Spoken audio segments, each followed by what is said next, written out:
Good afternoon, everyone. Thank you for watching live at 5:30. David Carroll in for Greg Glover.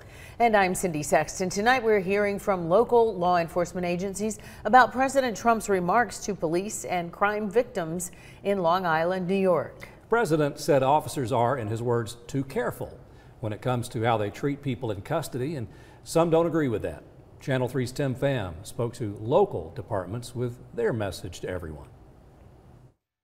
Since those remarks were made, law enforcement agencies around the country flooded social media explaining their stance on community policing.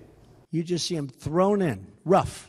I said, please don't be too nice. It's that comment that has some law enforcement agencies defending their policy. Some say the remarks encourage police to be more violent when handling criminals. Like when you guys put somebody in the car and you're protecting their head, you know, the way you put their hand over. Like, don't hit their head, and they've just killed somebody, don't hit their head.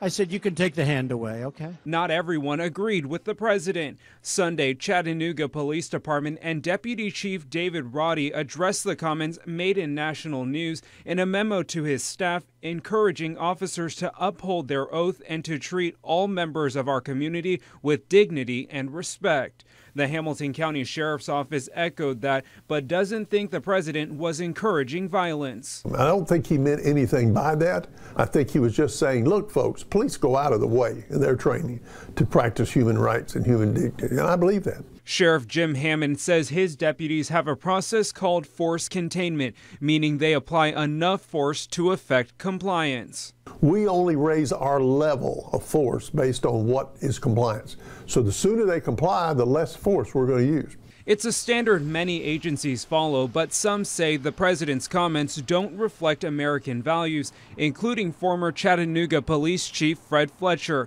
Unlike the police department, no memo will be sent out to deputies. Sheriff Hammond says doing what's right is something they discuss daily.